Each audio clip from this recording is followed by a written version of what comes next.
Welcome, ladies and gentlemen, still on FIC2015. Let's talk now about a new approach in the analysis of forensic data and network communication channels used by international terrorists. I have the pleasure now to receive Colonel Andrea Raffaelli. Nice to meet you. Nice to meet you.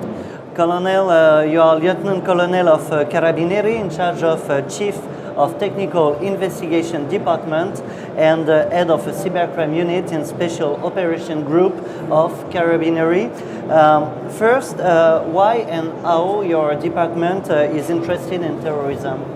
Well, Special Operation Group is a special corps of Carabinieri that is an Italian police force and is involved in terrorism because it was born in the 80s during the fight against internal terrorism against the Red Brigade.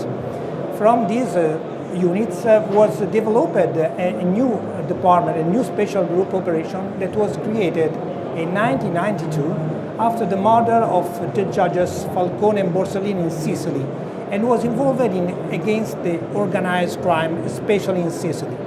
These units that worked in the internal and local terrorism were developed to fight against international terrorism.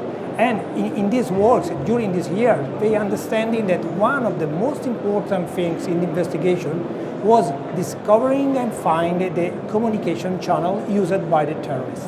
Why is it so important analyzing and discovering telematic communication channels?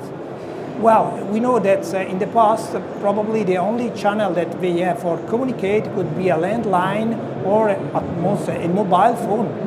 Today, with technology, we have a full of different channels for communication.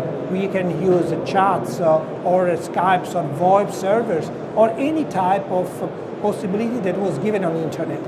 For this, we have to analyze this type of new technology and new channel, and we decided to have an approach for try to solve this problem and especially to discovering these channels. In particular, my department was involved in try to find a new approach in this because we know that when we try to find a solution, a punctual solution to the problem, really we just solve the problem for the time in which there will be a new upgrade, but we don't solve the problem at all. So we decided to have a new approach on this discovery. So how do you manage the discovery of telematic communication channels? Well, now we have created this new approach that is based almost on 6 different steps. The first step is the classical step. It's the collect of information regarding the name of the friends, the address, the telephone number, and possibly some emails of the people that are involved in investigation.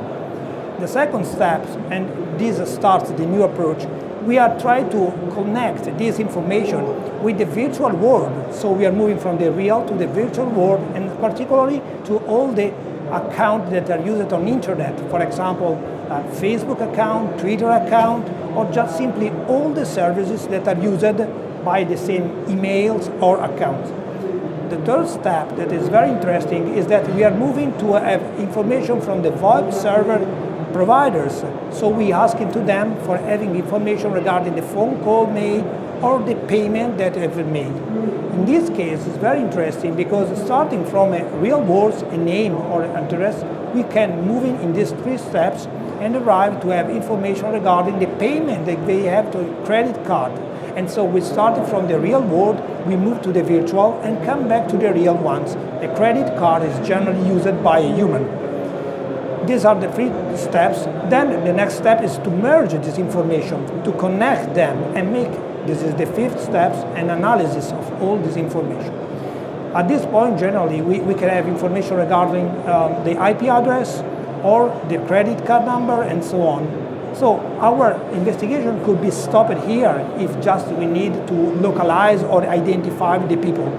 Or otherwise, we can make the 6 steps that it was to intercept, to tap the channels. And in this case, to have all this information gives us the possibility to identify exactly the channels that are used and then to monitoring them. This type of approach was published in a report of UNODC in 2012, in October 2012. You are talking about UNODC. Can you remind us what is it and why are you involved in their training activities?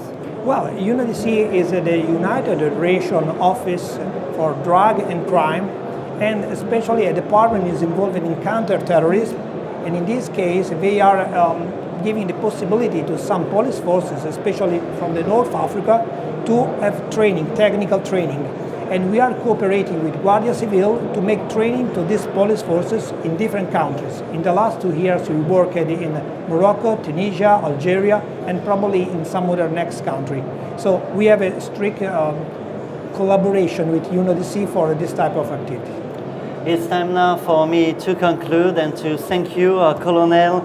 I remember your name. You are Colonel Andrea Raffaelli. We were here on the FIC 2015. Thank you, and for you, you can follow us still in 5-10 minutes with other professionals. Thank you.